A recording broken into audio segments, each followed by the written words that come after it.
So I'm in the house of Pieter Hugo in Llandudno. Peter, people talk about your work as being very sort of concerned with sort of the peripheries of society and kind of the complexities of the world and how people interact with it. How could you sort of elaborate on periphery? Periphery. I think I came from the age group that I come from. I matriculated and finished school in 1994, which is a period when the government switched from the old apartheid regime to the current government. And so I came out of an era of being quite politically informed, but by the time I'd matriculated, that kind of struggle era was over. And I think that politics, or kind of issues around politics, still very much inform my preoccupations. Now, I think I was also, because of that switch occurring, kind of acutely aware of the fact of having some sense of kind of displacement in my own environment, about being a white male in Africa, and, in the topography of the place, you never quite fit in, even though your home language might be a language that's only spoken here, or whatever, all these type of issues. And I think as a kid also, if I look back at my preoccupations at that stage, I was always into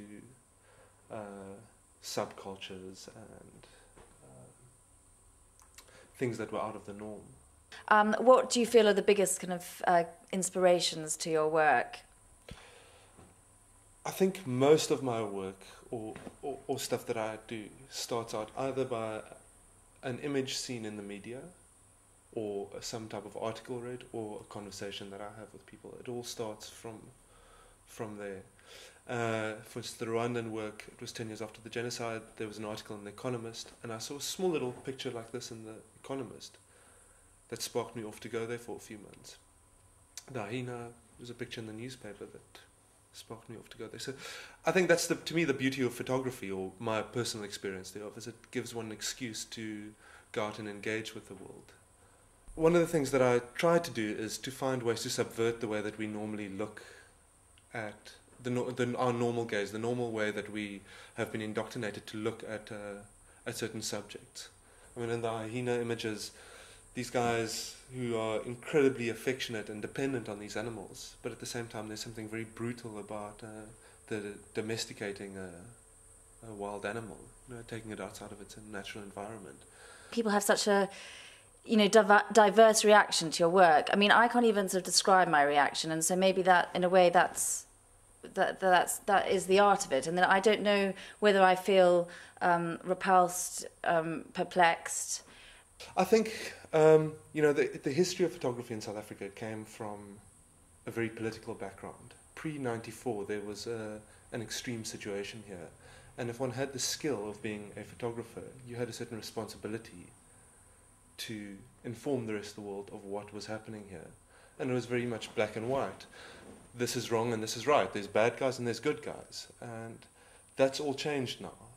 Now, guys that were good are now bad, and those lines are not as distinct as they were before. And I think that's the way I also view life, is that to me it's complex, and I'm not going to find a simple solution. I mean, I can't even put forward that my pictures offer any solutions. All they are essentially are inquiries.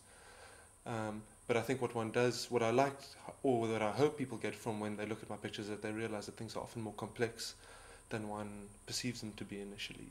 I also think photography is quite a democratic medium. Anyone can, most of the photographers you will find in South Africa are self-taught, essentially. It's not rocket science. You can cultivate your eye, but there are only so many variables, really, to learn. They're not that hard to learn.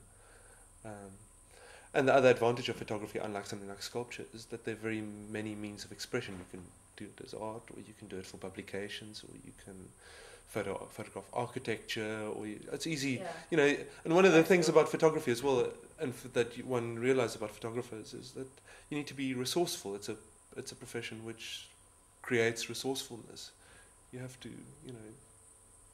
make do with what you've got. So I think it's logical that you would find quite a high percentage of people successful artists in South Africa are photographers. Okay, well, thank you very much, and hope to see more of your work in the future. Thanks.